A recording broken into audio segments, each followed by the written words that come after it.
Yesterday, I went ahead. I'd spoken about this a few weeks ago, but yesterday was the procedure I had on my leg.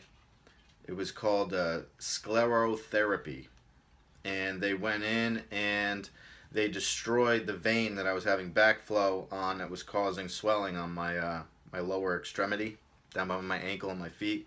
My leg used to swell up almost like cankles on my left leg, and it was very annoying for that to happen, and it was caused by the blood clot I had in 2014 in that leg that did damage to the vein. So I had the operation yesterday. They didn't put me under, they didn't give me any pain meds, nothing like that. But holy hell, did that thing hurt! They shot my leg up with lidocaine, and they must have used giant needles. It's the inner part of your leg, and from what I understand, they shoot something into the actual vein to destroy it, and not at all what I was expecting. I felt very very weak, and it hurt like hell, and it still hurts, but supposedly it's gonna be it's gonna fix everything that's going on with this leg. So I've just got to get through it, and I'll be much happier with the ending result of no more swelling in this leg. All right, so what I'm going to do today is I'm going to share this email. This email is rather long, but it's a good one, and he's talking about methadone. And it's from Josh from Indiana. He says, "The nightmare of methadone withdrawal. Dear Ryan, first off, I would like to thank you for all you do. You played a vital role in me getting truly clean, even though you don't even know me. Your videos gave me hope to push through another day when I was walking through hell. I hope this letter will help others that are trying to get clean and reaffirm some of your sentiments about methadone." He calls it Matt. Not really sure what he meant by that. "This letter has been a long time coming. I had to wait until I felt comfortable enough with my story to share. That, and I had to wait until my brain was clear enough to make it understandable. I'm not really sure where to start. I guess the best place is how I got into addiction. I've always had an addictive personality, overindulging in just about every illegal substance. I would party on the weekends and work through the week with little issue. That was until I developed a problem in my upper spine. When I first went to the doctor, they started handing me pills like they were candy. Whether it was overindulgence or just that they weren't strong enough, probably both, it spiraled out of control rather quickly. The doctor would give me more and more, or just stronger opiates, and I would justify the insane amount of pills by saying the doctor prescribes them so I don't have a problem. If only I had waken up at that moment. A couple of months later, I was cut off, as seems to be normal with this type of thing. I started selling so that could get what I needed to get by. This also spiraled out of control, and before I knew it, me and my best friend, were selling around $13,000 worth of Oxy a month. Whatever profit was made went straight to our addiction. One day, on a trip back from picking up, I heard a commercial about some of the laws concerning controlled substances and realized I had enough on me to spend the next 30 years in jail. My wife had recently become pregnant, and I decided for her and my family it was time to get help.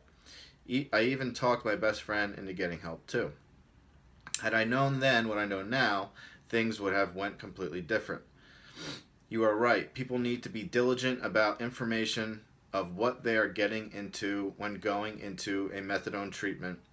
But at the time, it sounded like a golden fix, and I just wanted it to be done with the chase every day. Not knowing I was trading one for another, that was even worse than my opiate addiction. This is where the hell really began for me. Not while I was in addiction, but when I started the methadone center. When I first went in, it seemed like the greatest thing in the world. I was never informed about the dangers of methadone or what to expect when coming off of it. It was all about how great it was that I got help. They were also big on selling the idea that once you started methadone, you were clean because it was prescribed by a doctor. Not only did I have this drilled into my head by my doctor, nurses, and staff supervisors, but it became a mantra spoken every counseling session and group I attended while I was there. After hearing it so often, I even bought into the lie myself. Guess it's easier to believe a soft lie than the hard truth.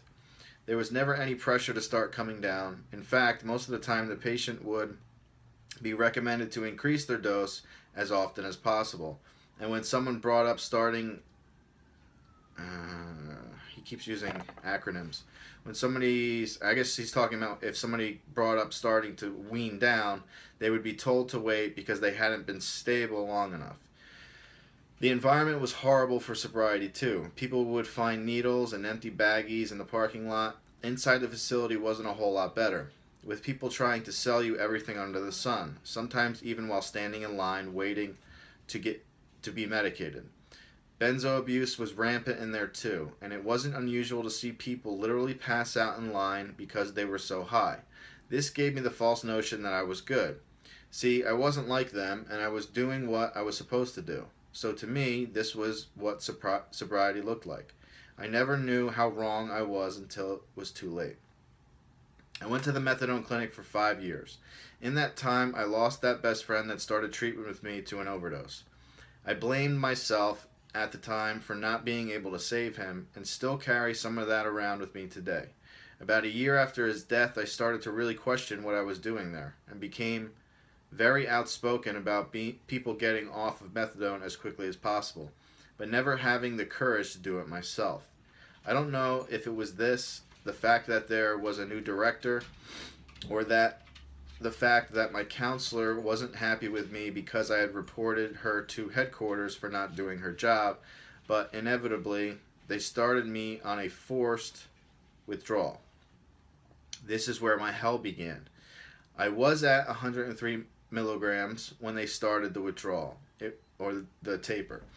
It was to be 5 milligrams a day until I was gone. Mind you, I had never had any financial or behavioral problems for the entirety of my time there.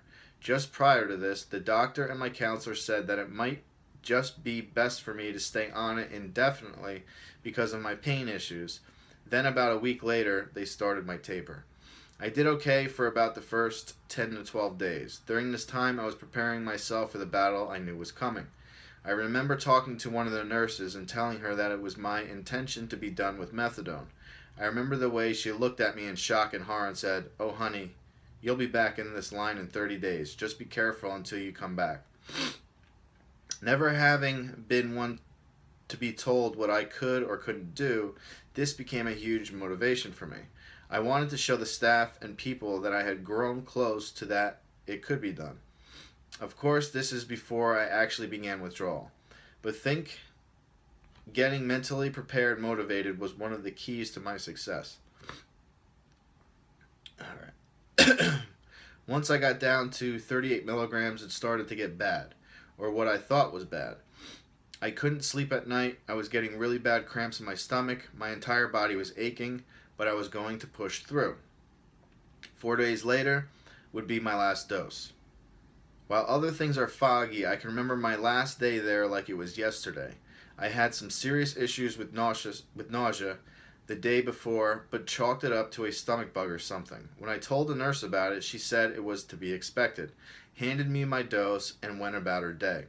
The clinic was about 45 minutes from my house, and halfway home I started getting so sick. I didn't know if I would make it home.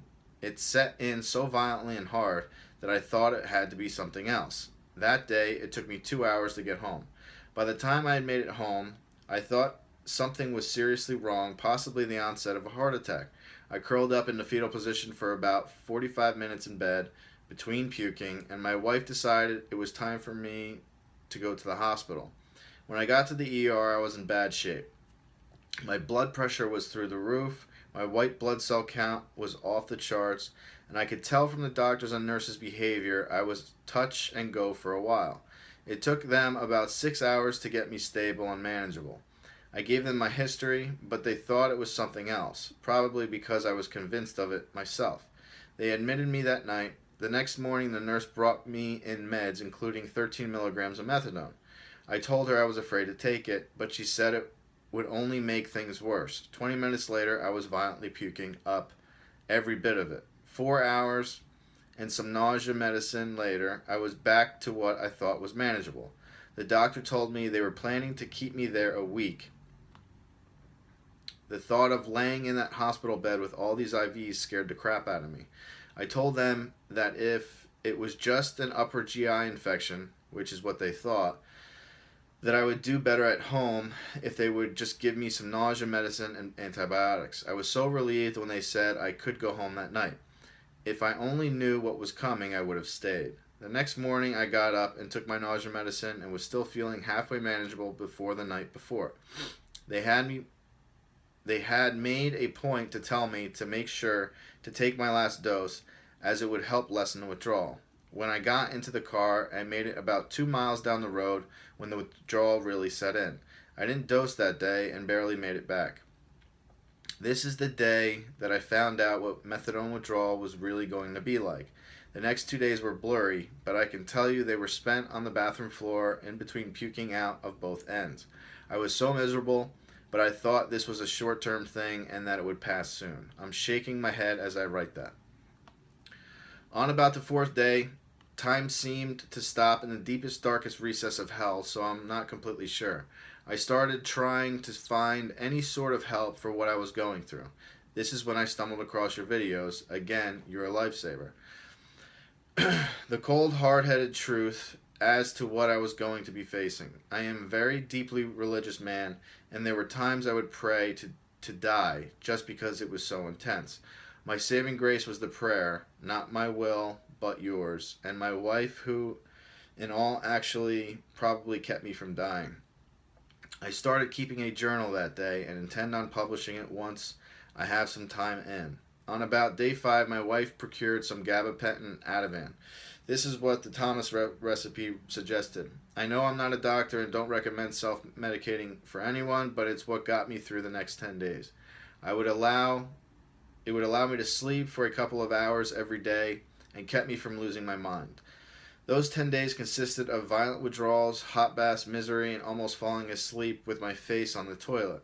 The closer I got to the 14-ish day, the more I thought this had to start getting better, but it didn't. My wife was on it, though. Once I got to the 14th day, she watched me like a hawk. She watched over everything I did, including who I was talking to. She also made sure that I was always had a minimal amount of money on me so that I couldn't relapse when she was at work. At this point, because of your suggestion, I tried to force myself to go out and do things, but even then, she would keep tabs on me, wanting to know where I was going and how long I would be gone.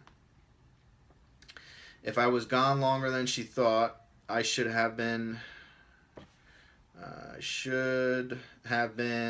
was blowing up my phone, making sure I wasn't falling off. It was miserable. The depression and paranoia caused by methadone withdrawal is very real.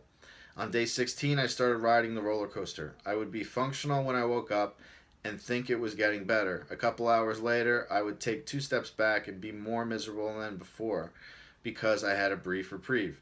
At this point, I realized that if I were to relapse at this point, there would be no sobriety for me. This helped in a way because it made my heart go out to all those who had made it as far as me and had relapsed. It reaffirmed that my sobriety was bigger than me and that I had too many people looking to me for guidance and hope to fail. At this point, I want everyone to know that methadone is a beast, and I don't blame a person for relapsing after trying to kick it, whether it be on day 4 or day 40. It is a very long process, and after a couple of weeks, you just want to feel normal again, and even if it's just for a couple of hours. Luckily, God and my wife weren't going to allow it. I rode that roller coaster for about 2 weeks. It seemed like every 3rd day I was backpedaling farther than the progress I had made. The most intense physical withdrawals lasted 21 to 24 days and then started to taper. I had started taking vitamins and supplements as soon as I could hold them down, and they helped a lot.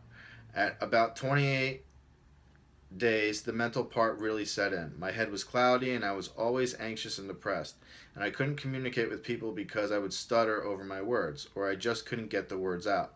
On day 32, with one of my closest friends, we celebrated the only way I could. I drove up to the clinic and told the nurses and some of the counselors that I had done it and wouldn't be back. Looking back, that's not what was a big deal for me. Rather, it was the friends that I had made up there that had been cheering me on from a distance, and the reaction to me having gotten clean.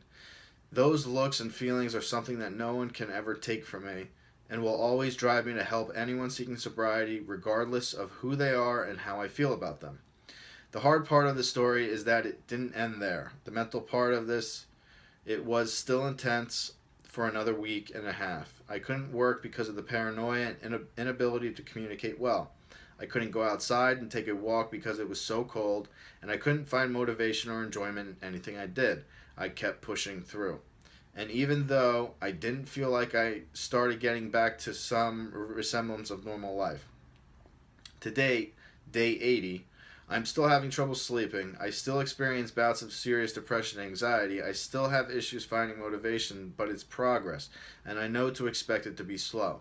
Unlike other opiates, with methadone, I can take upwards of 6 months to get that mental clarity back, so I know I'm in it for the long haul. I am getting better day by day, and I don't have bad days anymore, just bad moments.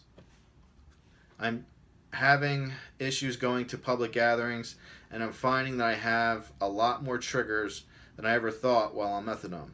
I finally made it over the hill, and I'm finally to a point where I know I've beaten this. I still have a long road ahead of me, but the hard part is over. I hope this story gives motivation and hope to anyone out there still using. If my story saves one life, then the entire journey was worth it. I also hope my story serves as a warning to anyone seeking methadone treatment. You have to go through the withdrawal at some point. From my experience, these clinics are only going to make it worse, and they only see you as a dollar sign, not a person.